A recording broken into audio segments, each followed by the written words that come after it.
Cheers, Tom. Afternoon, everyone. I'm Stuart from Virgin Media. I thought I'd just give you a little bit of a quick intro into Virgin Media because we're still a relatively new business and a lot of people don't know a great deal about us before I get on to talk about our approach to CR reporting.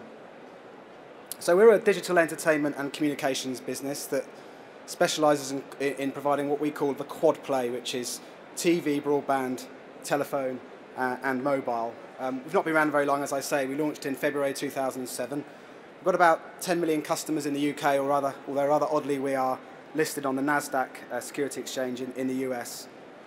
14,000 or so employees, 700 sites, so pretty big operation in the UK. Lots of interesting impacts for someone like me to get my head around.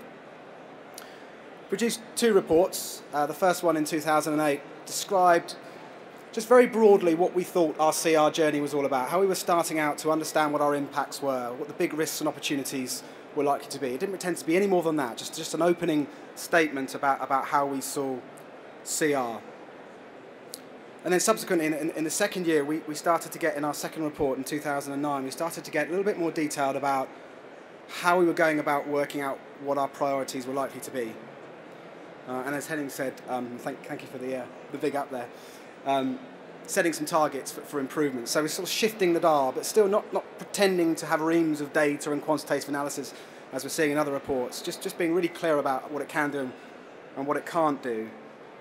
When we started out on the CR reporting journey, we challenged ourselves really hard as to how on earth we were going to differentiate ourselves in our sector, because when you look at the likes of Sky, BT, Vodafone, been doing CR for a long time, putting together really detailed, very impressive CR reports. So how on earth are we going to distinguish ourselves from that? And we found ourselves sort of falling back on our brand, on our Virgin brand, and thinking about the style that we take into our CR reporting.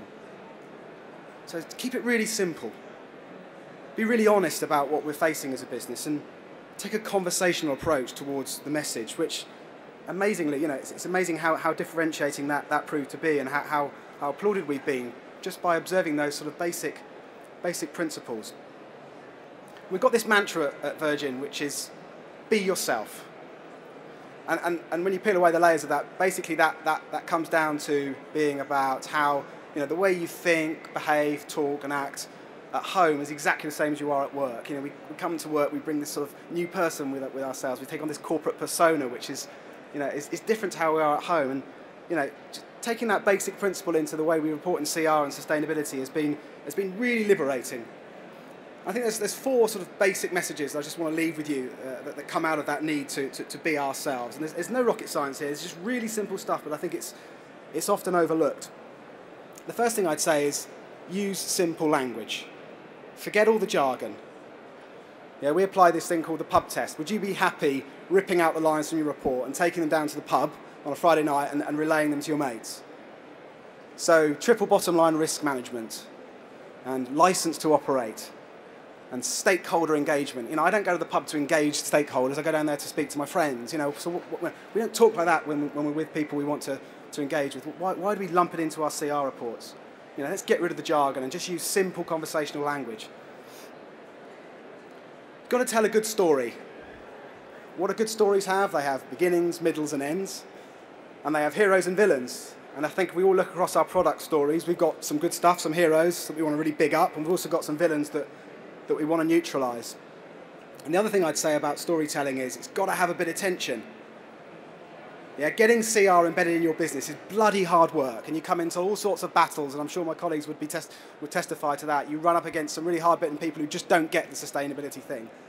And everyone knows that happens, but we all put these reports out there and sort of cloud over that internal conflict and tension. It's what people want to read about ultimately. So let's explore that tension and explain kind of the challenges we're facing as CR people. And then let's make sure we tell the truth. Let's be really honest about what we're facing. As I say, it's really hard to adapt to the sustainability challenges of an organisation. Let's not pretend that's easy. It can't all be hunky-dory. You read some of these reports that are just sort of riddled with driven by PR and spin. Let's be really honest about what we're facing. Let's talk about good things when they're happening, but let's also be warts and all and tell it as it is about what we're facing as organisations.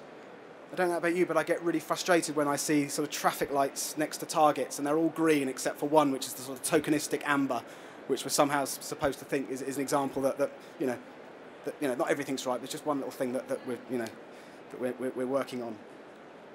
And then my final sort of thought would be, let's challenge the convention around all this. As I'm sort of alluding to here, there's this sort of formula that we've all fallen into as CR reporters. You know, look at the BITC quadrants and look at Global Reporting Initiative and get assurance and throw two testimonials in and chuck badges all over for awards you've won. And I think, you know, that's great, but and I understand why you'd want to do that. But ultimately, I think that gets in the way of telling your story, you know, and being yourself ultimately. So let's try and challenge that convention when it's not adding value to the authenticity of your message. When I was reading the brief today, I was sort of asked to think about, you know, who reads CR reports, and I'm going to try and be really optimistic about who I think reads our CR reports. So customers, well, there are some customers that read our report. They tend to be disgruntled customers who are pissed off about poor customer service, perceived customer service, and rip out lines from the report and play them back to me as sort of, you know, you said this and now you're doing this to me. So that doesn't feel great. It's great to refer to some of our partners, our charity partners and our suppliers. You know, it's a good way of getting recognition for those guys, so that's nice. I'm told that the socially responsible investment community puts a lot of store in CR reports, gets a lot of insight out of them and uses that to decide how they invest. I've got no reason to doubt that. It's not an audience that we particularly targeted up to now, so if I'm honest with you, it's not really a focal point for me, but I accept that there's a need there. And actually, if I'm honest, that the biggest group of readers for our CR report is students. So I get inundated with requests from people doing MBAs and masters and BAs and dissertations of all sorts of shapes and sizes wanting to get copies of our CR report. And I'm always really glad to help. I always spend time with people both in the business and outside. But I've got to be honest with you and say, you know, devoting 3 months of my life to this horrible piece of work just so that it sort of, you know, is something that students can use, you know, I'm sorry, I don't think that's what Virgin pays me to do, and I'm not sure that's how I really want to spend my time. So I'm just being really, really candid with you here as to where I think people, who I think's reading these things. And the approach we're taking, I'm not presenting this as a panacea to the problems I've identified, but the panacea, the solution we've arrived at is to get away from this sort of set-piece retrospective report looking back on the year and to develop a much more dynamic, sort of real-time online account of our CR and sustainability performance. So let's break the whole thing down, get into a conversation with our stakeholders using and harnessing the power of social media to interact with them and interact in a far more dynamic, real-time way so that we're actually sort of, you know, engaging with our stakeholders rather than just throwing this big storybook at them and hoping they're somehow going to read it from start to finish. It's just not going to happen. So I'll summarise then, just 2 points, I think, repeating what I've said. If you feel you have to produce these sort of big retrospective storybooks, great, do it. But, you know, what I'd say is keep it real, keep it authentic, tell it as it is. Don't be afraid to be honest about what you're facing. It's not all hunky-dory, and your stakeholders know that. So be really, really kind of truthful with yourselves. Honestly, as I've said, as you've probably gathered, I'm not convinced that it gets bang for buck and that people really read these things. So I would actively encourage you, and I know you're probably thinking, yeah, well, as a digital business, Virgin Media has to do that. But I think it's incumbent upon us all to look to the way we use our online message and our online presence to start digitising the way that we communicate and report on CR and sustainability. Thanks for listening. Cheers.